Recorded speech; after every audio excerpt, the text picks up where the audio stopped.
कृष्णाय वासुदेवाय हरे परमात्मने प्रणतक्लेशनाशाय गोविन्दाय नमो नमः। ॐ नारायणाय नमः। श्रीगणेशाय नमः। श्री सरस्वते नमः। ओम नमः पार्वती पति हर हर महादेव। एक बार देवताओं और असुरों में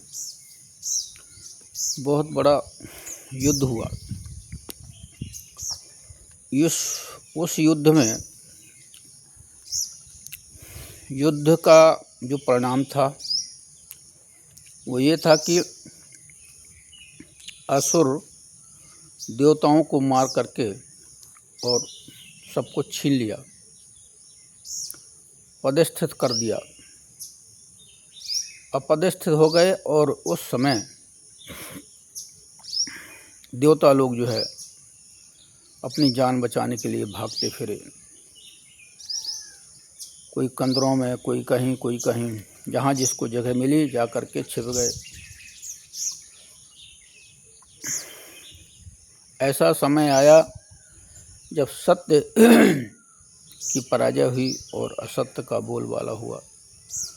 असत्य की जब विजय होती है तब अधर्म फैल जाता है। जब सत्य की विजय होती है तो धर्म स्थिर रहता है। इसी प्रकार से सत्य और असत्य की लड़ाई होती है। एक समय था जब देव असुर संग्राम हुआ तो सारे देवता जो हैं छिप गए और बृहस्पति जो थे देवताओं के गुरु, उन्होंने एक विचार किया। सभी को बैठ करके सबको एकत्रित किया। बोले देखो, बहुत दिन बीत गया है, अब ऐसा कुछ करना चाहिए जिससे फिर से आप लोगों को वह स्वर्ग का स्थान मिले। बृहस्पति जी विचार करते हैं कि क्या करना चाहिए और विचार करके शुक्राचार्य जी के पास या भगवान के पास जाते हैं। विचार करते हैं कि भगवान के पास जाकर के कुछ परामर्श लिया जाए। तो शुक्राचार्य जी जो थे, बृहस्पतिचार्य, वो भगवान के पास में गए। भगवान से प्रार्थना किया कि प्रभु, आज की जो स्थिति है बड़ी दयनीय है, आप सब जानते हैं। अब हमें उपाय बताइए कि क्या किया जाए। असुर सबल हो गए हैं और देवता निर्बल हो गए। क्या किया जाए? तो भगवान प्रार्थना से प्रसन्न होकर के बोले, बृहस्पतिचार्य देखो, ऐसा है, समय बदलता है, उनका भी समय है, उनका भी योग है। तो इसी प्रकार से अभी तो कुछ हो नहीं सकता है। हाँ, मैं एक उपाय बताता हूँ। आप शुक्राचार्य जी के पास जाइए और उनसे एक परामर्श कीजिए। वह परामर्श ये है, देवता और असुर मिलकर के दोनों, क्योंकि दोनों की जब शक्तियाँ मिल जाएंगी तो एक बहुत बड़ा काम हो सकता है। बोले ठीक है प्रभु। तो गए और शुक्राचार्य जी से परामर्श किया बृहस्पति जी।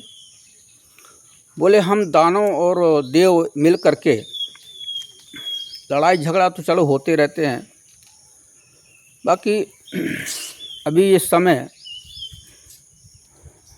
आपके पास में हम एक प्रस्तावना लेके आए हैं कि हम दोनों देवता और असुर मिल करके समुद्र का मंथन किया जाए और उससे बहुत सारी चीज़ें प्राप्त किया जाए। देवताओं ने देव बृहस्पति जी सभी असुरों के साथ मिल करके और बृहस्पतिचार्य जी से परामर्श करके और असुर राजी हो गए। उन्होंने कहा ठीक है, उसमें से रत्न निकलेंगे, आपस में बांट लेंगे। बोले ठीक है। अब इसके बाद भगवान बृहस्पति जी ने भगवान को याद किया, भगवान मान गए हैं। वो बोले ठीक है, बहुत अच्छी बात है।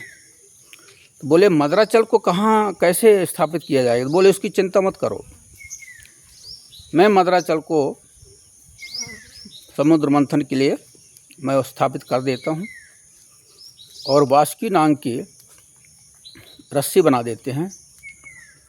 तो एक तरफ असुर और एक तरफ देवता। तो देवताओं को तो लगा दिया पूंछ की तरफ और असुरों को लगा दिया मुंह की तरफ। अब दोनों देव और असुर मिल करके समुद्र मंथन करने लगे। समुद्र मंथन करते करते हलाहल निकला, विष का घड़ा निकला, बस विष निकला। जब विष निकला तो सब घबरा गए, बोले ये विष तो सबको मार डालेगा, क्या किया जाए? देवताओं ने जो है भगवान से प्रार्थना किया, भगवान भोलेनाथ से प्रार्थना किया कि प्रभु अब आप ही हमारी रक्षा कर सकते हैं और कोई उपाय नहीं है। तो भगवान भोलेनाथ प्रकट हो गए। भगवान भोलेनाथ प्रकट होकर के बोले क्या बात है, क्यों बुलाया, क्यों याद किया? तो बोले महाराज, हे महादेव, तीनों लोक के सृष्टिकर्ता धर्ता संहारकर्ता आप ही हैं प्रभु। अब इसका उपाय आप ही बता सकते हैं कि क्या किया जाए, ये विष को क्या किया जाए? इससे तो सब जल रहे हैं, सभी को परेशानी हो रही है। भगवान ने कहा ठीक है, धर्म के कार्य के लिए मैं एक कदम उठाना मेरा कर्तव्य है। आप लोगों ने जो कार्य शुरू किया है उसको मैं पूरा करवाऊंगा। भगवान भोलेनाथ उस विष को लेकर के दोनों चुल्लू से और पी गए। वही विष भगवान के कंठ में जाकर के भगवान ने कंठ में स्थापित किया। जभी से सभी देवताओं ने भगवान की जयकारा लगाई, नीलकंठ महादेव भगवान की जय। जब से भगवान नीलकंठ हो गए। अब इसके बाद में फिर से समुद्र मंथन शुरू होता है। समुद्र मंथन से फिर उच्चैःश्रवा निकला। उच्चैःश्रवा निकला तो देवताओं को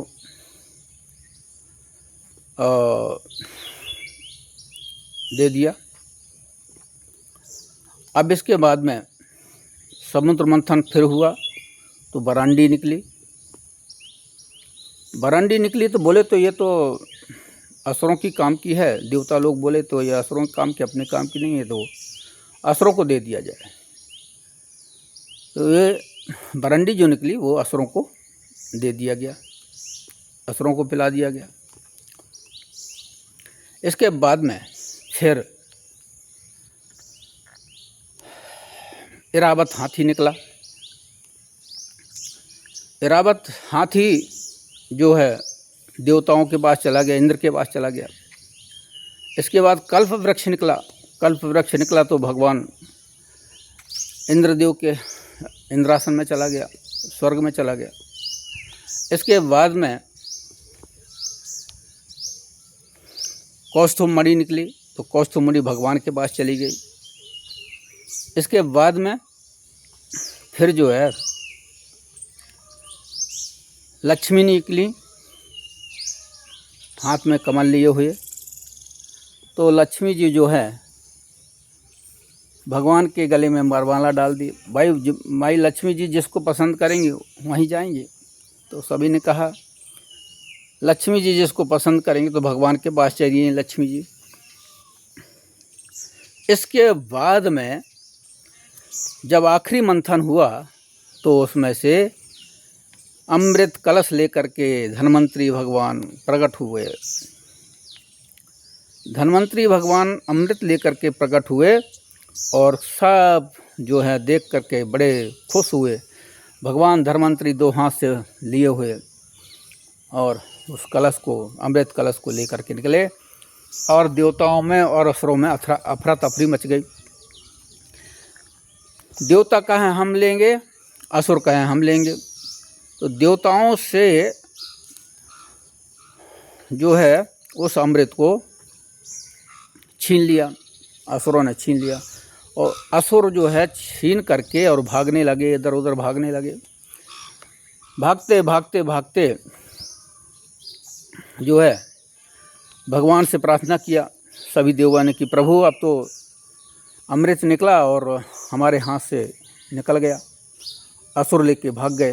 तो भगवान तुरंत जो है एक षोडशी का रूप धारण करके सुंदर से युवती का रूप धारण करके भगवान विश्व मोहिनी का रूप धारण किया और भगवान जो है उन असुरों के सामने प्रकट हो गए और भगवान ठठोलियाँ करने लगे, भगवान नाचने लगे, भगवान थिरकने लगे। भगवान हाव भाव स्त्री के जो हाव भाव होते हैं प्रसन्न करने के, खुश करने के, वो भगवान करने लगे।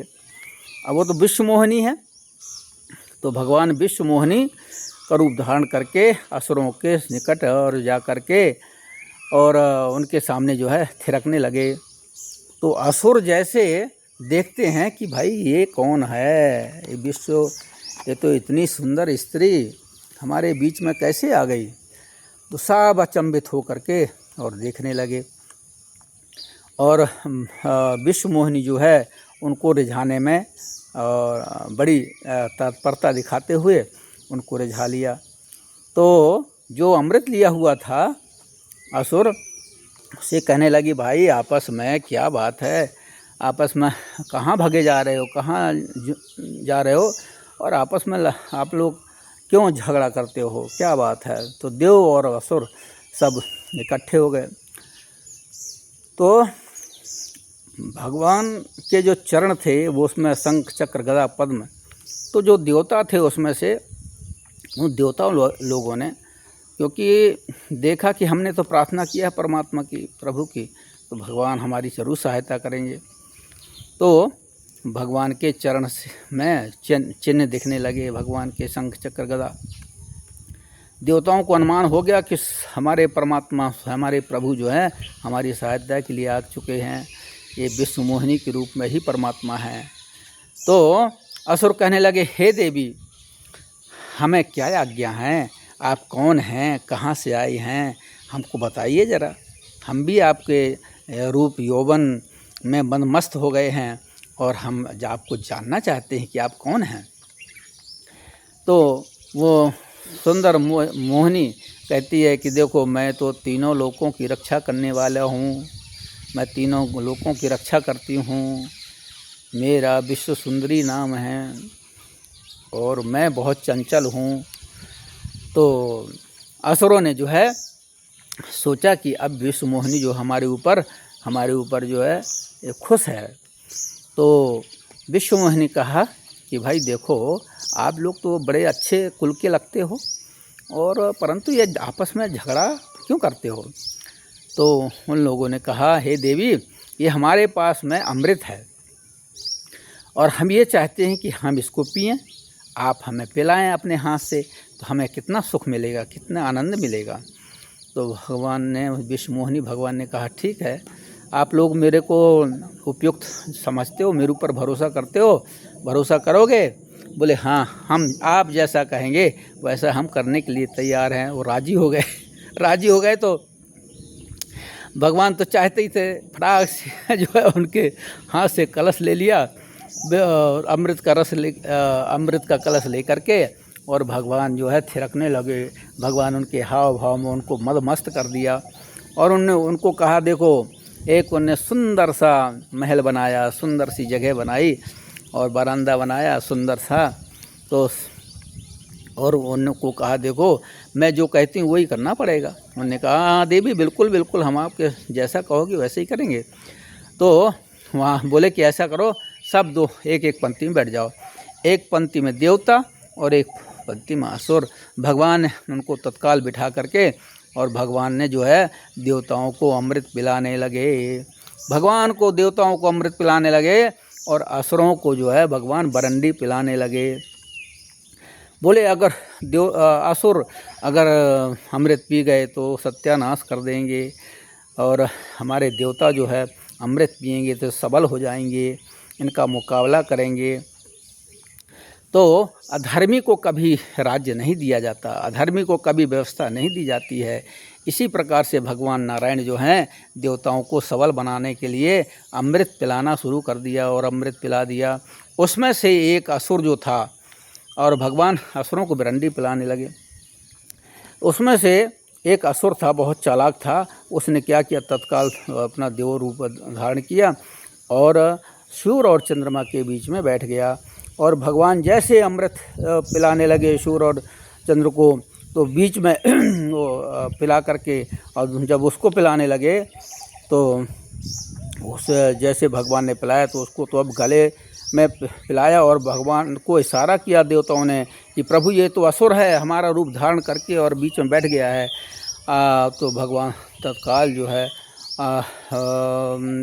भगवान तत्काल अपना स्वरूप धारण करके, भगवान विष्णु रूप धारण करके हाथ में चक्र लेकर उसको तत्काल तुरंत ही क्षण नहीं लगा, एक पल नहीं लगा और भगवान ने उसकी गर्दन और धड़ अलग कर दिए। वही राहु और केतु हो गया और आपस में जो है आपस में बोलने लगे, अरे ये तो नारायण है, ये तो हमसे हमारे साथ में छल हुआ, हमारे साथ में अन्याय हुआ और ऐसा करते मारो मारो मारो। आपस में दोनों में झगड़ा हो गया, आपस में जो है युद्ध होने लगा। युद्ध में जो है महायुद्ध हुआ और घोर संग्राम हुआ। उस संग्राम में जो है असुर जो है मारे गए और देवताओं की विजय हुई। देवताओं को फिर से राज्य प्राप्त हुआ। उसमें से अब इसके बाद में देवता सबल हो गए। अब जो है उसमें से जब ये सबल हो गए तो अब उसमें से जो असुर था, ये असुर जो थे वो जो है अब अपना जो बचे खोचे थे वो असुर जो है अब अपने अपने स्थान पे सब भाग गए, छिप गए और अब आगे नारायण नारायण नारायण आगे छिप गए। बस आज इतना ही। हरिओम तस्सत, हरिओम तस्सत।